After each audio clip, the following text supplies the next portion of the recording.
There was once upon a time when the base trim symbolized a stripped down version of a car that you felt was very desirable. You didn't receive all the creature comforts, you didn't receive all the features, you maybe didn't even get the best powertrain. But one thing we have learned so far over the past month with the 2025 Toyota Camry is that from top to bottom, you can find a trim that makes sense for you, that gives you everything you desire. Today we're going to check out the 2025 Camry LE, the base trim for 2025.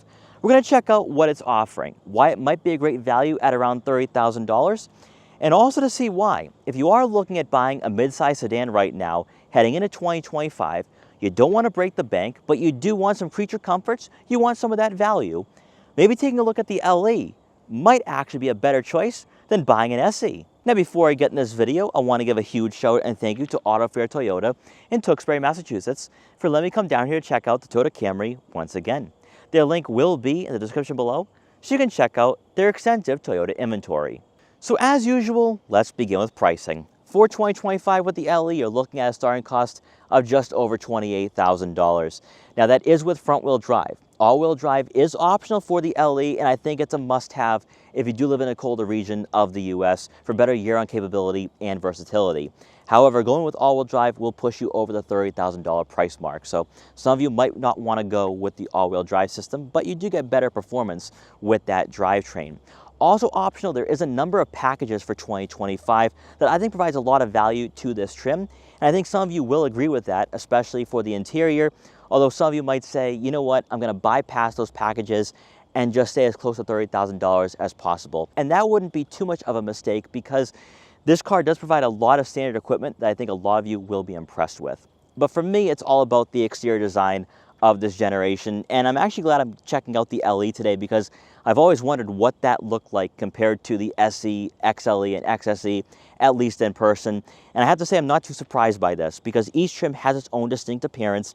And with the LE, this looks a lot like last generation, which ironically, this Camry and last generation's Camry were built on the same platform. And you notice that immediately with this trim. So unlike the SE and XLE that we have featured recently, the grille doesn't integrate into the bumper as seamlessly as it did for those two trims.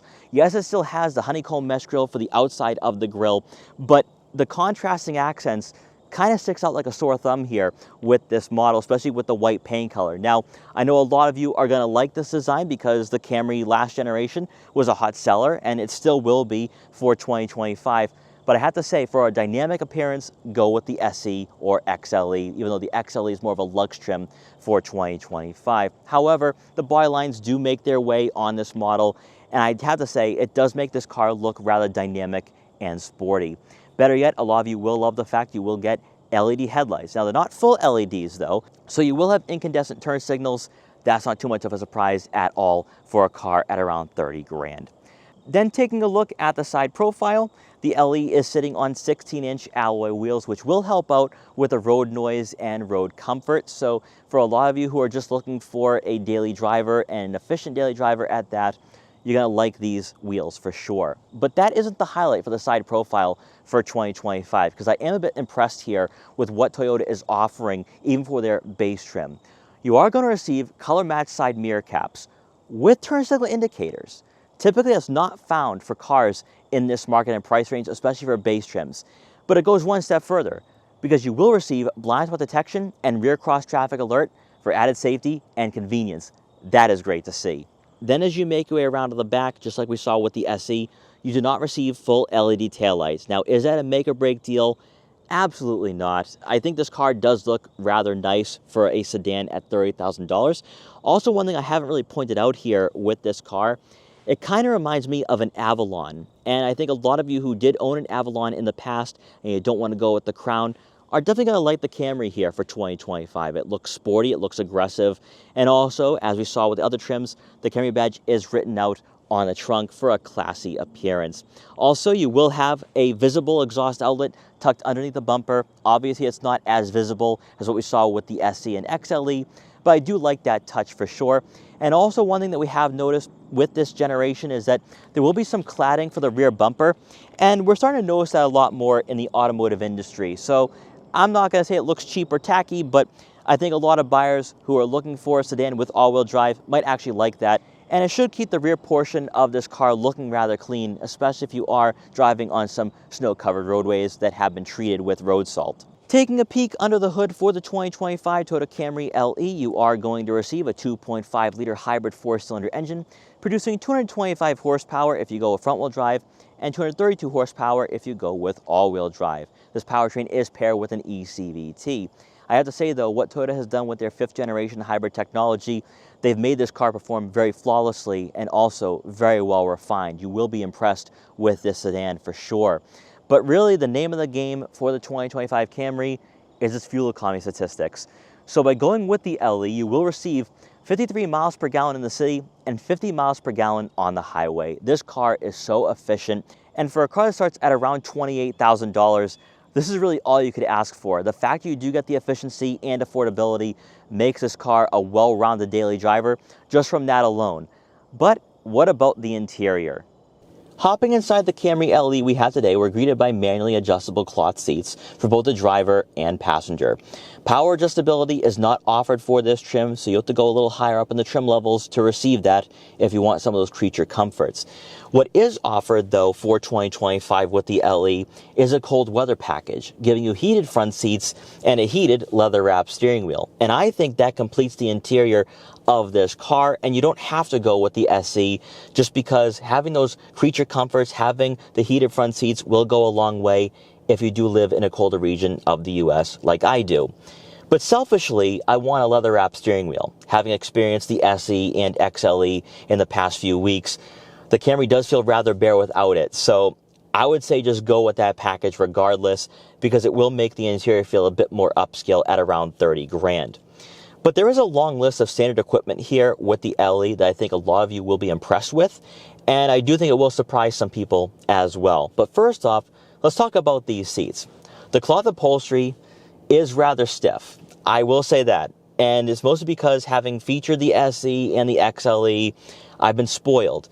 These seats do provide a decent amount of support and cushioning, but I do notice though that they're firm. So if you like that out of a car in this market, you're going to love the LE. But if you want some extra comfort, you also want a vehicle that feels a bit more upscale, I would say spend a little extra for that SE. For the technology though, it's pretty much the same as I experienced with the SE. You will have a digital gauge cluster, and by using the buttons on the left side of the steering wheel, you can scroll through a variety of information and customize what you see on the screen in front of you. Obviously, with this being a Toyota digital gauge cluster, it's not going to be intuitive or super in-depth, but you can scroll through a lot of information that will be relevant to you, such as your average fuel economy statistics, your adaptive cruise control mode, your radio settings, then your driver info, such as your distance and time being behind the wheel. And then you can turn on or off your long list of safety equipment. And I am a bit surprised here, especially for blind spot detection and rear cross traffic alert. Some manufacturers don't offer that as standard equipment. To me, that does go a long way. I personally would leave all these safety systems on, just my take, especially out of a car like this. If this is going to be your daily driver and family vehicle, you're going to want to have that extra assurance and peace of mind when you do get behind the wheel on a daily basis. Then taking a look at your infotainment system, you will have an 8-inch touchscreen with wireless Apple CarPlay and Android Auto compatibility. That is a bit of a surprise here. I'm shocked by that because most manufacturers force you to go a little higher up in the trim levels to receive the wireless Apple CarPlay. But we have that right here for this model. If you don't want to use any of that, you do have 2 USB-C inputs and a USB-A outlet. So that's pretty nice to have here. Now, this is the same head unit that you're going to find across all trims for 2025, and we see this in a lot of Toyota products, so I'm not going to bore you here by going through everything. Now, you can subscribe for onboard navigation, but through wireless Apple CarPlay and Android Auto, you can just use Google Maps or Waze. Now, there really isn't a home screen button for this head unit, so you will have quick access icons mounted on the left side of this screen, and you can scroll through your phone settings, also, of course, the radio, then vehicle settings for your climate, trip information, vehicle alert, and last you'll have more of general settings which you can scroll through on your own time. But it is very cleanly laid out, it is responsive, and I do like the resolution and quality. This is a nice upgrade over the head unit you found for last generation. Now, of course, higher up in the trim levels you can get a larger screen. Is that necessary? maybe, maybe not. It will all come down to what you're looking for out of your daily driver and also the technology you'll be interacting with on a daily basis. And as always, you will have a rear backup camera with trajectory. I have to say the resolution and quality is pretty good for a vehicle at 30 grand. You will have two different modes to choose from with this rear backup camera, a standard rear view, but then also 180-degree view, which gives you a lot more visibility, helping you back out of tight spots in a garage, or maybe when you are backing out of a parking spot on a city street. But it's the rest of the interior for me where I'm mostly impressed. Because beneath the head unit, you are going to find dual zone climate control. Now, I don't know why I'm surprised by that. I don't know why I'm excited by that either. But some manufacturers for a base trim don't give you any of that. So if you pair the dual zone climate control with your heated seats, that's really nice, especially for a car just around 30 grand. That to me does go a long way. You're also going to find the buttons for the dual zone climate control. Of course, your front and rear defrosters, AC, fan speed, and fan direction. So a tactile experience, which I know a lot of you definitely love and appreciate. Also, you will find, as we saw with the SE and XLE, two center-mounted air vents, which will help out with that airflow. Continuing on towards the center console, you will find two USB-C inputs, a USB-A outlet, and a wireless phone charging pad. It just continues with the LE, and that will pair up with your wireless Apple CarPlay and Android Auto compatibility. I love to see that. Next to that will be a cubby for some smaller items. Also, you will have two cup holders. Then next to your gear selector, you will find your drive mode selector for Eco, Normal, Sport, your auto vehicle hold, EV mode, the electronic parking brake. Then for the standard storage compartment, you have plenty of room for smaller items such as a couple wallets, smartphones, or other tech gadgets, and you will find a 12-volt outlet. Then to round out the front seating area, as I talked about before, you can opt for a power moonroof, but also you can get an auto-dimming rear view mirror, which I would say is a must-have as well. So when you take a look at the optional packages for 2025, I totally think they're worth it. They're not too expensive either. So you can walk away with a Camry LE probably under $34,000 well equipped. And I do think that is totally worth it for a car in this market. Then for passengers in the back, they're going to receive right around 41 inches of legroom. So no differences here across all four trims for 2025. It's all going to come down to the seating upholstery though, and for some reason I find the second row seats more comfortable than the front seats. So your passengers are going to be very comfortable, but I think it's all going to come down to what you're looking for out of the Toyota Camry. I still think going with the SE is a better choice, but that's just my take. Then for a sedan, obviously you will have a lower roofline, but I don't think you'll be hitting your head on the headliner, so taller passengers can sit in this car very comfortably. Now, I have to say, I am rather impressed with the LE in regards to what you receive for the second row. You have two center-mounted air vents to go along with a USB-A and USB-C input, but it gets better. You also receive a center armrest with two cup holders. I have been disappointed by some manufacturers who don't give you that out of a base trim, but Toyota didn't let me down. Then making our way around to the back one more time to take a look at the rear cargo area. If this is your first time taking a look at the Camry, you are not going to receive a power trunk. But inside, behind the second row seats, you're looking at right around 15 cubic feet of room, which is on par with all of its closest rivals. So I think you will have enough space for all your items when you are going on weekday trips or longer road trips with the family. I was able to fit all my camera gear today, no problem. So that's 3 bags of camera gear, a gimbal box, and a tripod. And there's still a lot more room to stack on more items as well. Then, of course, you can lower the second row seats to maximize the cargo capacity in this car. And I do think that if you have ever felt that a Corolla just isn't practical enough for you, you don't want a hatchback, but also you don't want a crossover, the Camry would be the way to go. It's also a very practical and flexible choice in the lineup. So aside from the obvious differences in regards to the creature comforts and amenities, the overall refinement of the interior, and then of course the design for the LE compared to the SE, XLE, and XSE, is there any differences when it pertains to the on-road driving experience? And I have to say, objectively, there is. And it's mostly because since this isn't an SE, you don't have the sports tune suspension. And there is a bit of a disconnect with the handling and cornering of this car that I missed. Because with the SE, I felt that was a perfect trim at its price point at around $36,000. Whereas for $30,000 with the LE, I guess you could say you get what you pay for. But With the powertrain, though, being the same across all 4 trims, performance isn't what's going to be lacking for this car. Also, of course, at this price point, you're not going to expect to receive all the bells and whistles. You're not going to get a luxury car experience. But within the lineup, because you have the 16-inch wheels, you don't have the sports unit suspension, you don't have the creature comforts and overall refinement, this definitely feels like an LE. And as I said before, you can throw on some optional packages, which then makes the LE, in my opinion, a great value. But as currently constructed, this is definitely for someone on a budget and for a more specific type of buyer. However, though, for 2025, the fact you still get a digital gauge cluster, the same infotainment system that you are going to find on the SE, I think that does go a long way. But for me, I would definitely steer you in the SE direction because of the seats.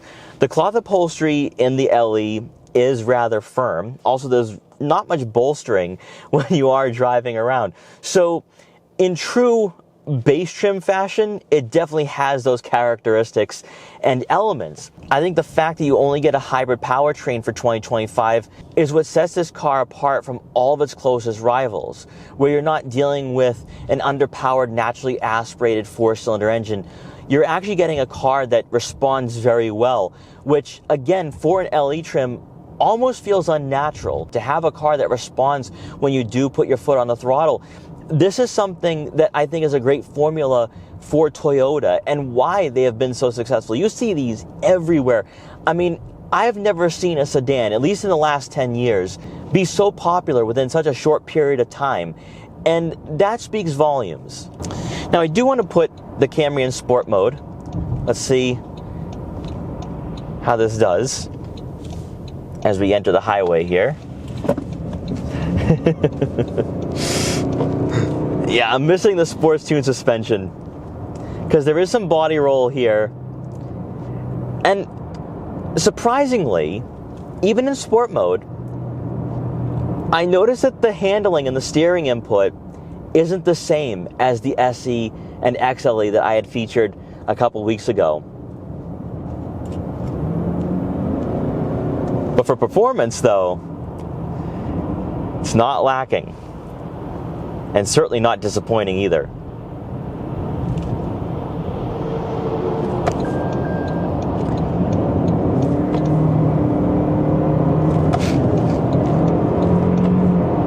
Its willingness to put the power down is quite impressive. Now, with the 16-inch wheels, there's not a lot of road noise. So that will help out with the on-road comfort and helping keep the interior be rather quiet. But I will say though, I was spoiled with the SE and XLE because without a leather-wrapped steering wheel, without some of the softer touch materials, I do feel rather lost. However, compared to last generation, if you're hopping in from an LE from a couple years ago, you're still going to notice the differences.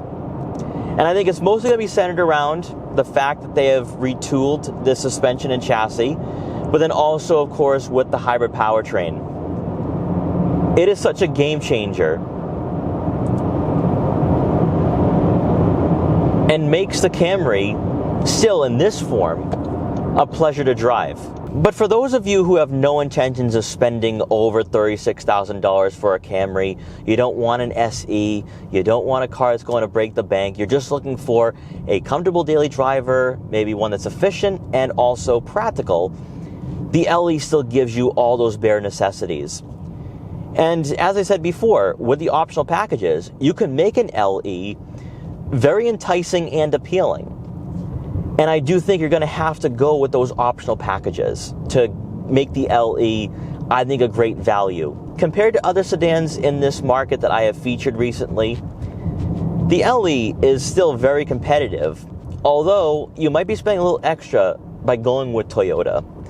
That at $30,000 for a base cost, you may feel more apt to go in the Corolla direction, especially if you have a budget at around $25,000. However, what you receive here with the hybrid powertrain, with this refined chassis and suspension, you get a car that I think overall is better than its rivals. And I see why now Subaru is dropping the Legacy, because the Legacy cannot compete with this. And when you're cross-shopping the Camry with the Honda Accord, I think with the Accord, not only do you have to go with one of the hybrid trims, but you do have to go a little higher up in the trim levels to receive a car that I think is worthy of its price point. The Camry, you can get away with purchasing an SE. That is a trim that I would recommend purchasing. You don't have to go with the XSE or XLE. I think the SE is the sweet spot. The LE, though, I think fits the mold of being an economical choice, being an affordable option, and still being a car that will give you the creature comforts and quality that you demand at this price point. Sure, you will have to go with those optional packages, but I think at the end of the day, it is totally worth it. So guys, I hope you enjoyed this quick review for the 2025 Toyota Camry LE. If you did, please like, comment, share, and subscribe for more, and I will see you guys next time.